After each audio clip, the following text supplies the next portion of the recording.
Late 1966, west of Pleiku, you're on a ridgeline with the 4th Infantry Division, moving under a load that feels like it's crushing your ribs. The danger is inside the body first. Heat, dehydration, infection, then it spreads into the unit. One man drops, then another, and the mission starts bending around casualties instead of terrain.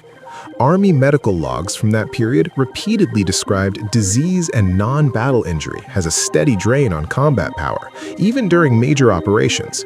A platoon sergeant later recalled, paraphrased, "We were losing men before we met the enemy." In this briefing, we're breaking down 4 medical crises that overwhelmed units in the field, and how each one made the next harder to survive. What hits you first is heat failure, and it doesn't announce itself politely. Your shirt is soaked, your tongue feels thick, and your thoughts slow down.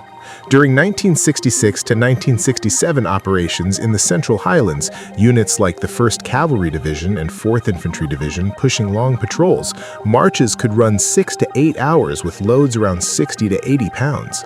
You start missing steps, you stop sweating, you get confused. Army medical logs described men vomiting, losing coordination, and collapsing without enemy contact. A medic later recalled, paraphrased, "He answered questions, then he was gone." The psychological effect is immediate shame. No one wants to be the reason the line stops. After that, return was unlikely. Once a man had to be evacuated for heat injury, many didn't come back to the same platoon. And here's what most people miss. Every heat casualty pulls security inward. Rifles turn toward your own perimeter instead of outward. And once you realize you can't wrest your way out of it, the next failure starts in the stomach. Then the gut goes, and it weakens you faster than a firefight. You're doubled over behind a tree line, trying to stay quiet while your body dumps water you can't replace. In 1967, battalion journals and field sanitation notes from units operating around Pleiku and along key routes like Highway 19 recorded recurring diarrheal illness tied to water discipline, food handling, and constant exposure.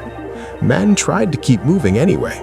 Evacuation hospital summaries recorded rapid weight loss, sometimes 10 to 15 pounds in under 2 weeks, and dehydration severe enough to require IV fluids. A soldier later recalled, paraphrased, "You walked because stopping meant falling behind." The psychological effect isn't just misery, it's fear of being left and anger at your own body for failing on schedule. After that, return was unlikely. Once evacuated for severe dehydration or dysentery-like illness, many were reassigned, held for recovery, or sent to rear areas. And that forced units to adapt in the worst way, keeping sick men in the field until they couldn't stand, because the patrol still had to go out. And once you're weakened like that, small wounds stop healing. Next comes infection, quiet, relentless, and mission-killing.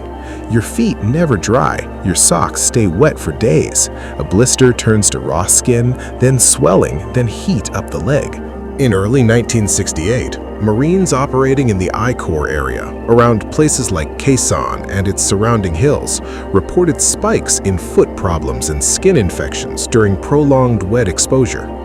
Army medical logs described cellulitis spreading rapidly, sometimes in 48 to 72 hours, when cuts stayed contaminated and men couldn't dry out. Evacuation hospital summaries recorded cases requiring IV antibiotics and surgical cleaning. A corpsman later recalled, paraphrased, "We were fighting rot as much as the enemy." The psychological effect is hypervigilance that turns inward, men obsessing over socks, boots, tiny cuts because they've seen what happens when it gets ahead of you. After that, return was unlikely. From that point on, he wasn't mission capable because you can't hump a radio or pull security on a leg that won't hold weight. And this is where it turned deadly. Infected men slow the column, and slow columns meet ambushes and mines. The medical problem becomes a tactical problem, and now decision-making starts to break under the pressure. Finally, the nervous system gives way, and that's when units lose more than manpower. They lose judgment. It's 1969 in the Mekong Delta with the 9th Infantry Division's kind of war. Canals, tree lines, short contacts, long nights. You're running on 2 to 3 hours of broken sleep. Trip flares go off. Somebody fires at movement that isn't there. Army psychiatric and medical summaries from the late war years described rising cases of acute combat exhaustion and anxiety reactions in line units, not just rear areas. Unit journals recorded men refusing point, not from cowardice, but from nerves that wouldn't settle after repeated night alarms. A soldier later recalled, paraphrased, "You stopped trusting silence." The psychological effect is dread before dusk, your body tightening hours before anything happens, then numbness when it finally does. After that, return was unlikely.